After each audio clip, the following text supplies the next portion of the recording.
I found out on a Tuesday, one of those ordinary, forgettable days that somehow becomes the axis your whole life turns on. Her phone buzzed on the nightstand, lighting up with a text that simply read, "Can't stop thinking about last night." My stomach dropped before my brain even caught up. I stared at the screen, willing the words to rearrange themselves into something innocent. A friend, a coworker, a misunderstanding. But the sinking feeling in my chest already knew the truth. I scrolled up. Photos, flirty messages, plans. Meet me at the usual place. You're addicting. I wish you were mine. Each one was a knife twisting deeper. My hands shook so badly I almost dropped the damn thing. How long had this been going on? Weeks? Months? Was I really this blind? The shower cut off.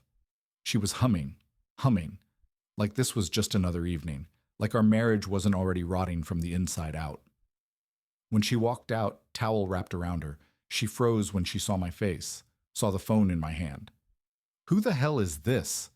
My voice didn't even sound like mine, too low, too rough, like gravel dragged over glass. Her mouth opened, closed. Then came the tears, the frantic explanations. It didn't mean anything. It was just a mistake. I was lonely. Lonely. We shared a bed, a home, a goddamn life.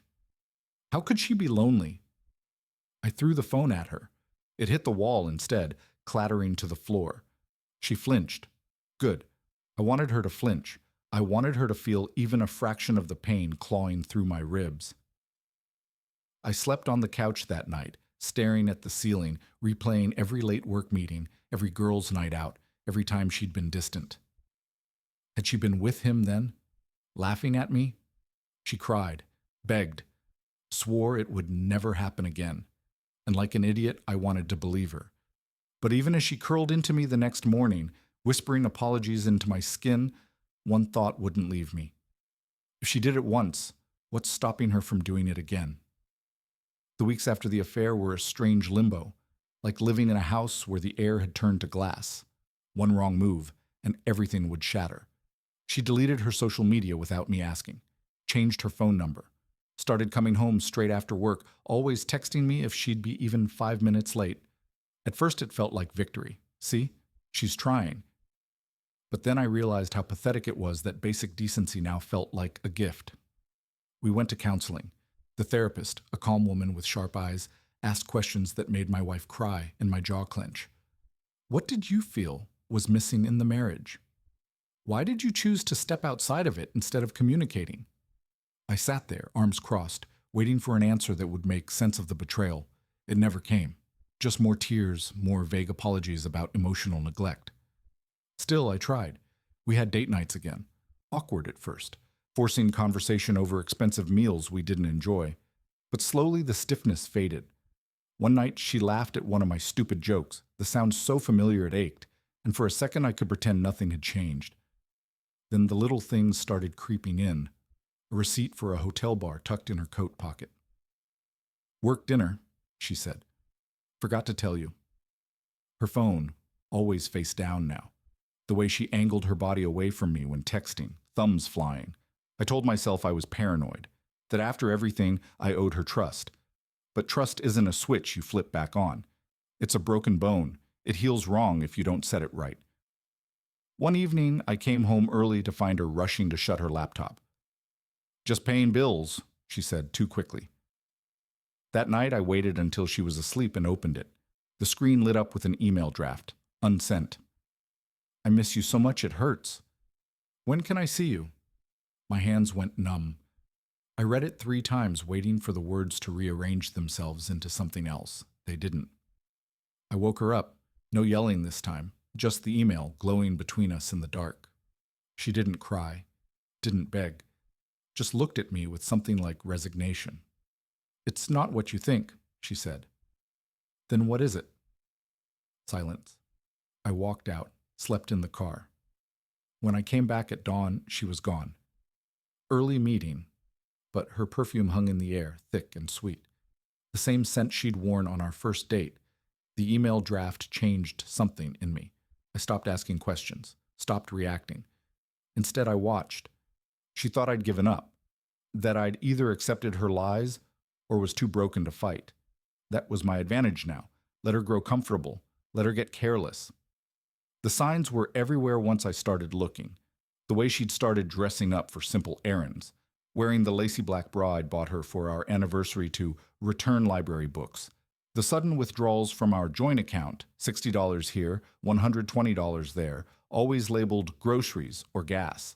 The way she'd started taking her phone into the shower like I was some kind of thief.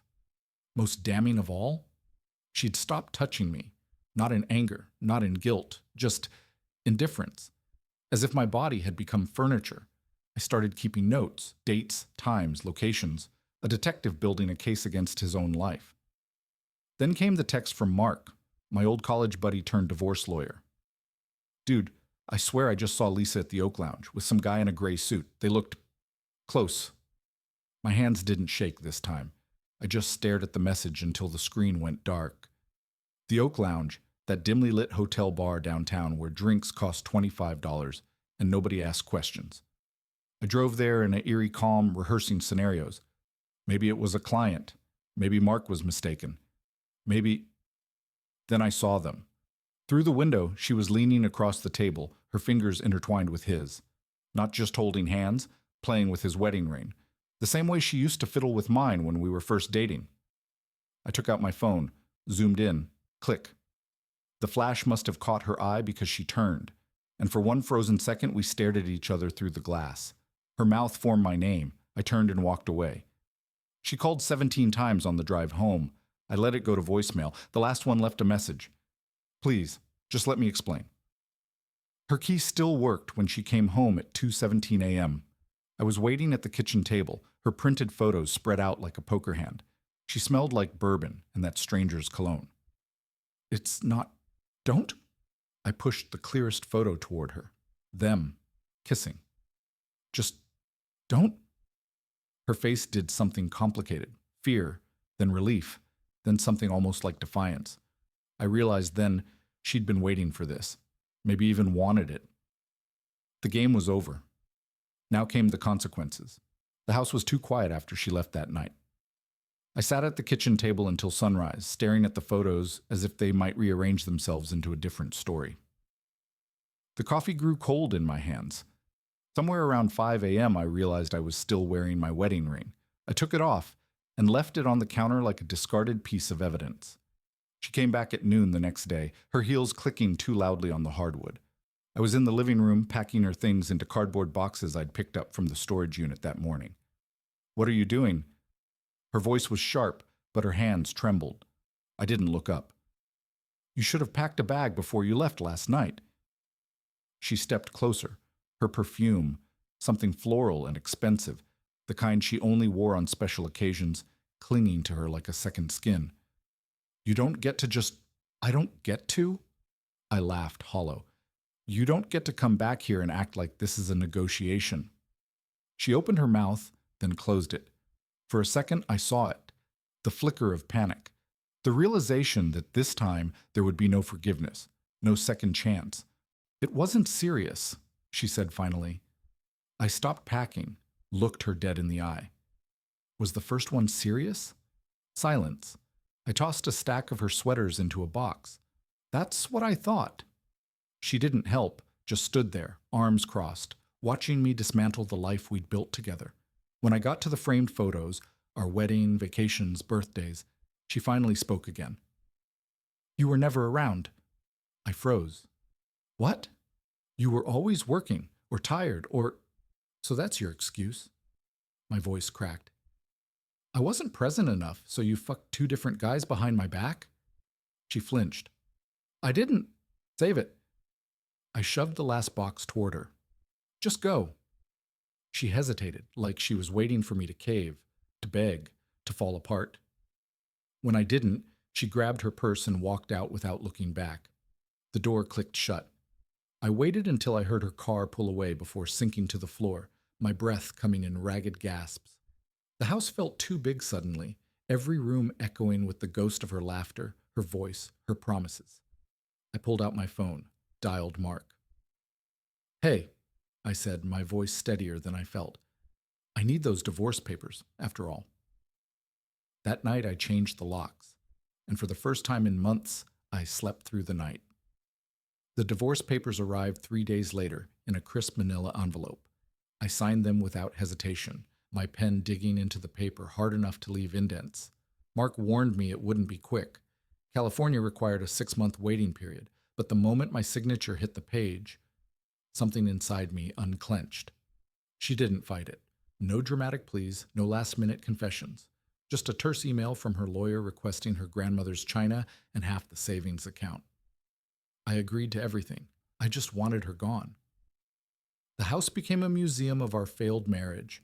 I found traces of her everywhere. A hairpin under the couch, her favorite tea still in the pantry, the indentation of her ring finger on the bathroom counter where she used to leave her jewelry. I started purging it all, room by room. When I got to our bedroom closet, I found a shoebox tucked behind her winter coats. Inside were letters, not from me. The first one was dated 2 months before I'd discovered the affair. Last night was perfect, it read. I haven't felt this alive in years. My hands shook as I flipped through them. Pages of whispered promises, inside jokes, plans for a future that explicitly did not include me. The last one, written just a week ago, said, "I'll finally tell him. We don't have to hide anymore." I sat on the floor for a long time, the letters spread around me like confetti at the world's worst party. All those months I'd spent blaming myself. Was I not attentive enough? Did I work too much? And she'd been drafting her exit strategy in ink. I burned them in the backyard that night, watching the flames curl the words into ash. The heat on my face felt like absolution. The next morning, my phone buzzed with an unknown number. "Can we talk?" the text read. For a wild second, I thought it was her. Then a follow-up. "It's Amanda from counseling. I have something you should know." We met at a coffee shop across town. Amanda, the therapist who'd guided us through reconciliation, stirred her tea with the intensity of someone choosing her words carefully. "I shouldn't be doing this," she said. But after our last session, Lisa scheduled an individual appointment. She told me she'd already moved on, that she was just waiting for you to figure it out. She hesitated. "I think she wanted you to catch her." The pieces clicked together. The unsubtle clues, the careless lies. She hadn't been hiding. She'd been daring me to end it. I thanked Amanda and left, the California sun glaring down like a spotlight. For the first time since this began, I didn't feel like the victim. I felt free. That evening, I poured myself a whiskey and toasted the empty house, to the liar who'd left, to the man who'd stayed too long, and to the life, my life, that was just beginning. The glass left a ring on the counter where her wedding ring used to sit. I didn't wipe it away. The whiskey burned going down, but not as much as the truth. I sat in the silence of the house, my house now, letting the alcohol and Amanda's revelation settle in my gut. She hadn't just betrayed me. She'd manipulated me into being the villain of her story, the unreasonable husband who gave up too easily. My phone lit up with a notification, a memory from 3 years ago. Us at Big Sur, her head on my shoulder, both of us smiling like we actually meant it. I deleted it without hesitation. The next morning, I woke up with a clarity that surprised me. No more second-guessing, no more dissecting every interaction for hidden meanings. I called a realtor and put the house on the market. Too many ghosts in these walls. As I was cleaning out the garage, I found a box of old records, the vinyl collection we'd started together. My hands hovered over our albums, the ones we danced to in the living room during better days. Then I moved them aside and pulled out my old punk records from college, the ones she'd always rolled her eyes at. The needle hit the first track, and for the first time in years I turned the volume up loud enough to rattle the windows. A week later, I ran into one of her friends at the grocery store, Jessica, the one who'd always given me that tight-lipped smile at parties. She pretended not to see me at first, then cornered me by the dairy section. "You know she's already living with him, right?" she said, her voice dripping with faux sympathy. "The guy from the hotel bar." I grabbed a gallon of milk and shrugged. "Good for them." Jessica's eyes narrowed. "Aren't you even—" "What? Heartbroken? Angry?" I smiled as I closed the refrigerator door. "I'm just glad she's someone else's problem now." Her mouth opened and closed like a fish. I walked away before she could recover. That afternoon, I got the call, a full-price offer on the house. As I signed the paperwork at the realtor's office, I realized I hadn't thought about Lisa once all day. I moved into a downtown apartment with my records, my books, and a mattress on the floor. It was bare bones, but it was mine. No compromises, no walking on eggshells, no wondering if I was enough. One evening, as I watched the sunset from my balcony, my phone buzzed. An email notification, the final divorce decree, official, over. I didn't feel triumphant. I didn't feel devastated, just quiet. I opened a beer and toasted the skyline, to new beginnings, to learning the difference between love and lies, and most of all, to the realization that some goodbyes are really just long overdue rescues. The next morning, I woke up early, put on my running shoes, and headed out into the cool dawn air. For the first time in a long time, I wasn't running from anything. I was running toward whatever came next.